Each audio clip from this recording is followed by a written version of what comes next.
Hey guys, it's Jason here from the Omni Sales team. And in today's video, we're going to be breaking down how to create urgency without being pushy. So many salespeople struggle in sales because they come across too pushy. So much clients repel us and push back on us because we become too pushy. We must invite clients in. We can't be pushing our product, our services and everything down their throat. We must be bringing them in with us. So in this video, we're going to go down and break down how do you create that urgency without sounding pushy. So the first thing is to understand is don't make the sale about you. So many salespeople get in their heads and they think, oh, I need to make this sale because I need to get my KPIs. I need to get this sale. I need to get paid. I'm low on my bills. I don't have enough money, whatever. They make selling about themselves. They stop thinking about the client and they make it personal and they think about themselves when they're selling rather than just trying to provide a service to the client. When you're pushy, like literally the definition of pushy in sales is that you're pushing your product onto the client. So you're trying to throw everything you can at the client to try and get them to buy. It's like a friction buying method. You're applying as much friction as possible so you get them to buy. No. We want to change that. In order to change that and not make it about you, you need to invite the client in and ask them questions to get them excited about this process. You need to bring them into the sale with you. So for an example, if you really want to sell the home, instead of trying to push your products down their throats, ask the client, hey guys, what's important to you in your home? So instead of telling the client about all the benefits, pushing, invite the client in with a question, understand what the client's trying to get out of it, and then answer the question based on what they said. So whatever question they ask, you're going to target your sales towards that direction. If the client really wants to upsize and have a beautiful home because they're having more children, there's no point trying to talk to them about all the numbers and trying to ram down interest rates down their throat. You want to talk to them about why the house is going to be beautiful and it's going to be big and it's going to suit their family. So you need to make the sale about them. Don't make the sale about you. So many salespeople, they skip over this point, but it's so true. You're always sitting there at the end of the month going, oh, I have 5 sales. I needed to make 7, or I'm on 2 sales now. I need to make 3. You're always getting in your own head instead of disconnecting from the KPIs, disconnecting from whatever else is going on and just serve the client. That's why you're here. You're creating a transformational change in their life. So you can't be pushy if you make it about the client. Making it about the client means it's for them, it's not for you. So that's step 1. Step 2 is understand what urgency is. So what is urgency? When we're pushing, we're scaring the customer. When we're creating urgency, we're creating that feeling of excitement, and then we're creating a feeling of taking that excitement away, and they want to get back to that excitement. So pushing is just trying to ram down their throat what your product is. Where creating urgency is building that story up, building that beautiful feeling up for the client so they can feel the home. So that's going to move into step 3 in the moment, but that's what creating urgency is. It's creating the feeling that they want to get to. They want to get to that feeling. They want that product. They want it. They need it. If you can change the client's headspace from wanting that home to needing that home, you're going to win every day of the week. Why? Because we always get what we need. We don't always get what we want. When it's a need, you'll fight whatever you need to get that need.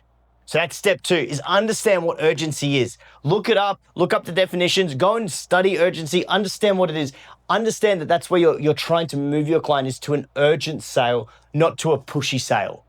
Step 3 is then build the most perfect dream for that client. So this is what we call step 4 of the 7 steps of selling.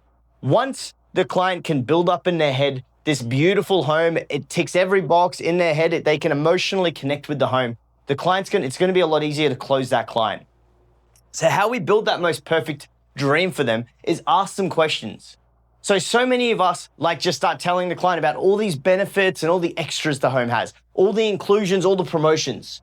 Guys, I'm going to be straight up with you. The clients don't care. They really don't. They might want air conditioning, and if you have a promotion for air conditioning, cool. But the clients really don't care about the inclusions. What they care about is how they're going to feel in the home. Remember, clients don't care what you tell them. They are going to remember and they care about how that you made them feel. So when we're trying to make the most perfect life or the most perfect home for them, what we want to do is we want to invite them in with questions. And there's one beautiful question you can ask them, and it's this. Hey guys, what would the most perfect weekend look like in your brand new home? Who would be there? What would you be doing? What would be cooking? Who would be around? What activities would be going on? What would the most perfect weekend look like in your new home? And whatever they say to that question, whatever they answer, that becomes their dream because they've already internalized it and they've thought about it. So all we're going to do is we're then going to attach to that dream and we're going to build that out. And in sales, the skill you should have in sales is being able to build and emphasize on a dream a client tells you. So when a client gives you an answer, when a client gives you some sort of information, we build and emphasize on that. We change the conversation and the perspective for the client so that it seems so much bigger than what it is. So whatever answer they give you, what their most perfect weekend would look like in their home, boom, we use that. Then we ask them the second question. What would an average day in your home look like throughout the week? Like, do you guys go to work? Do your kids go to school? Do your kids go to daycare? Do you homeschool? Understand those questions. Why? Because then we're going to build up how to utilize the home practically for them. So they're going to emotionally feel how beautiful the home is, and then they're practically going to see how it fits into their day-to-day life. Because clients need two things. They need comfort and they need the feeling of getting something beautiful and grand. They're the two emotions people buy, and they buy so much on that. They want to make sure their lifestyle's not going to be interrupted and they can still live the great lifestyle, plus this beautiful dream they have. So we want to build the most perfect dream for them in their head. Then step 4 is we move on to step 5 of the 7 steps of selling, which is what we call the takeaway or the reality check. So once you've built, and this is how you create urgency. So once you've built up this most beautiful dream, you've created this story, this emotional connection with this home, what you're then going to ask the clients is you're going to start asking the consequence closed questions, which are going to be questions like, what do you think it would feel like if you don't get this started straight away, guys? How much longer do you want to keep living how you're currently living without getting to where you want to be? When would you actually start this home? And do you feel like you're just if it's money issue, just take money as an issue. If you feel like you're always worried about the money, are you ever going to actually get to enjoy your life and get to enjoy the home? Because why? Why do we make money? We make money so we can spend it on things that we want to do or people we want to be around or things that we want for the people we love. So if we're always just concerned about money, we're never going to get to actually enjoy our life. So we ask consequence-based questions for what happens if they don't make that decision now. How much longer are they willing to live like this? And if it's money related, let's say, how much more time are you willing to spend money on your land, on rent and on interest repayments before you start building? How does everything have to be so perfect before we start? What do we need? If we're 90% there, we can fix the 10%, but let's get started. So what we're really wanting to do to take us away from pushy and push us into urgency is we want to make the sale about them. We want to understand that urgency is about creating that feeling inside someone that they want to get back to. And what you'll watch it in a sec. Once we've built up that most perfect dream for them, we've got them feeling all the way up here, where they're going to rip away all of those dreams through the reality check of them not having that yet. So they don't have what they want. We're going to take that from here and they're going to feel that pressure. And this is the urgency building. This is how you're building that urgency because the client wants to get to here. They just felt that amazing feeling and they're all the way back down here. The easiest way to understand the feeling, just so you can understand, imagine right now, I just walked in and I said to you, I'm going to drop $1 million into your bank account on Monday. No questions asked. I'm just going to walk in and drop $1 million into your bank account Monday. Monday morning, you're going to have $1 million in your bank account. It doesn't really matter what mood you're in. How would you feel if you just heard that? Oh my God, I could pay out my house. I could do this. I could do that. You'd start thinking about all the things you can do. You'll start thinking about all the positive and all the awesome things you're going to do with that $1 million. Now, so that's the urgency being created because that's the dream we're getting you to. Then what I want you to do is it gets to Monday morning and I ring you and goes, oh, hey guys, I'm so sorry. I've just been a bit delayed at the moment. I'll get that to you in the next couple of days. Okay. You start to feel that feeling of oh my God, I'm loving everything to suddenly, oh, okay. Is this actually going to happen? You're starting to feel that feeling drop. I want you to imagine this scenario for yourself. Imagine I'm going to drop $1 million in your bank on Monday. Suddenly we get to Monday and I haven't, and I make up an excuse. And then I want you to think, I'm going to ring you on Wednesday because I said 2 days later. And I'm yeah, guys, we're probably not going to do it. How much of a sinking feeling would you have? Because you've got to sit there and then internalize all those dreams you came up with, all the things you're going to do with that money, boom, they're gone. That's what we talk about, building up the dream life and then taking it away.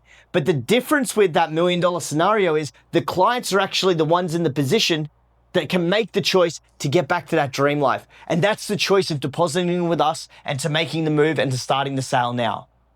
So that's how you stop being pushy. You don't make it about you and you don't ram down Like, guys, stop ramming down price rises, promotions ending. Stop, builders do that for you because they know you don't know how to sell.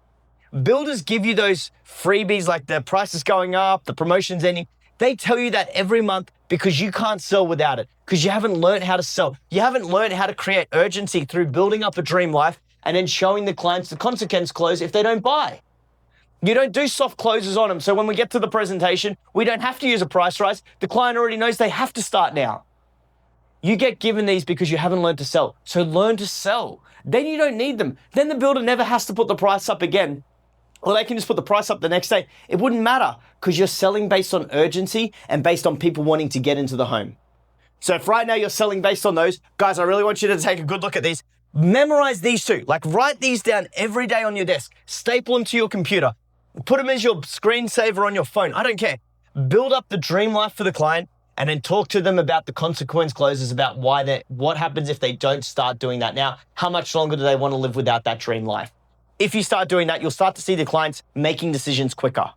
Why? Because they want to get back to that dream feeling. And remember, the way we ask for a dream life is we ask them, what would the perfect weekend look like in your dream home? How do you live day by day, and how can we fit this home into your day by day? Ask them those questions, and what answers they give you, build up the story on that. So as always, guys, my name is Jason from the Omni Sales team. Thank you so much for watching today's video. If you could drop a like, subscribe, drop into the comments your toughest objection, and I'll do a full video on that. Love you as always, and I'll see you on the next one.